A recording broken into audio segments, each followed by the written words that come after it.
Rebonsoir, nous voici donc dans la deuxième partie de cette démonstration. Après avoir fait la démonstration du workflow pour toutes nos modifications sur des images, donc on était à cet écran-là à la fin de la vidéo précédente. Je vais vous montrer maintenant comment rapidement passer de là au résultat final. En workflow, en Capture One, on peut donc créer dans la version Pro du moins, pas dans la version Express, des recettes de traitement des images brutes pour les déroutiser, comme on dit en français. Vous pouvez nommer cela comme vous voulez. Ce sont des noms que j'ai choisis personnellement. Et en dessous, après, choisir ce que vous voulez générer. Du JPEG, du DNG, du PNG, du PSD, du TIFF, etc. etc. ainsi que tous d'autres paramètres. Rajouter un watermark. Sélectionner ce que l'on veut ou non inclure dans les métadatas, etc., etc., où on va faire la sortie. Moi, dans mon cas, j'ai envie de faire des images à haute résolution, plus faire des réductions à 1280 pixels pour les mettre sur Facebook. Et dans les réductions, j'aime bien rajouter une petite image avec la signature. Comme ça, sur Facebook, au moins, quand on se passe l'image, ça fait un peu de pub pour mon site. Donc, j'ai sélectionné ces deux recettes.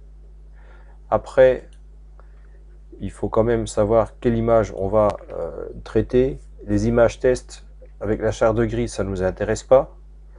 Donc on pourrait rapidement parcourir les images et se dire voilà, celle-ci je l'aime bien, je mets une étoile, disons 3 étoiles.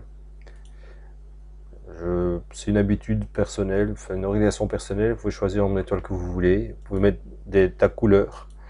Dans le workflow que j'ai développé personnellement, je mets une étoile pour une image qui n'est pas entièrement ratée, 2 étoiles pour une image qui est bof, peut-être si quelqu'un la veut absolument je la traite, et 3 étoiles sont celles que je sélectionne pour traitement d'office. Plus d'habitude c'est inutile, mais ça c'est wow et super wow.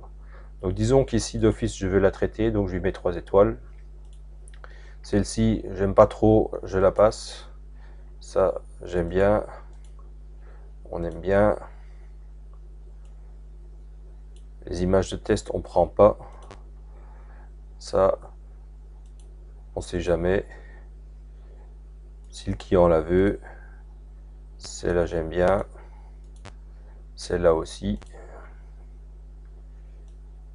Etc., etc. Et au fur et à mesure, donc des fois, si vous faites ça en tant que tri individuel ou si vous montrez les images au client à la fin d'une session, si le client veut absolument son image, ben vous la marquez aussi. Vous prenez vos propres codifications comme vous le sentez.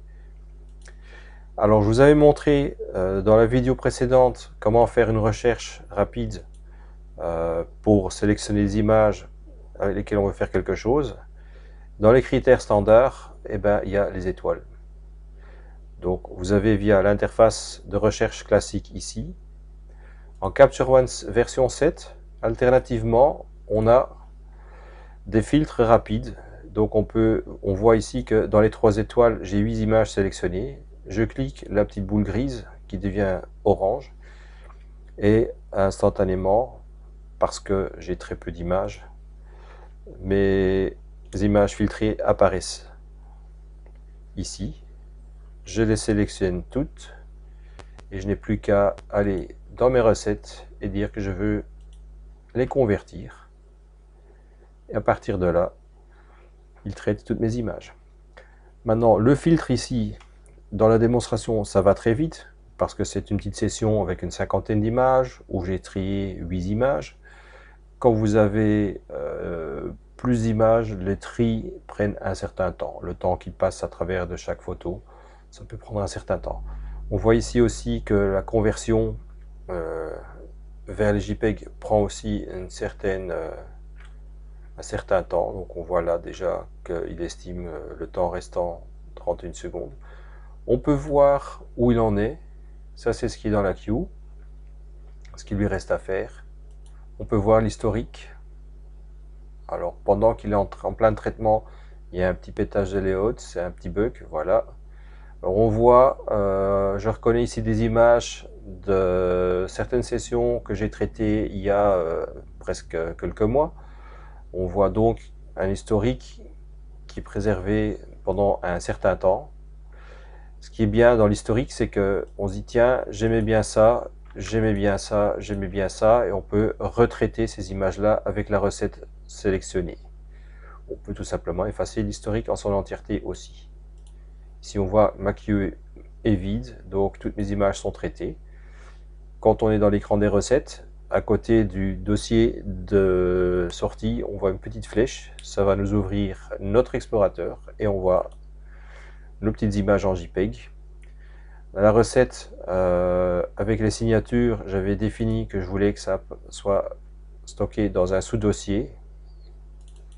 Et on voit bien que la signature est là, que la taille est la bonne. Donc 1280 pixels, ça correspond. Dans le dossier mère, j'ai les images en haute résolution. Donc là, on voit bien que c'est de la haute résolution. Et voilà, ceci conclut la démonstration de passage rapide de tout ce que vous avez fait avec vos images et traitement en JPEG en un clic souris, ou presque. Bonne soirée et à la prochaine!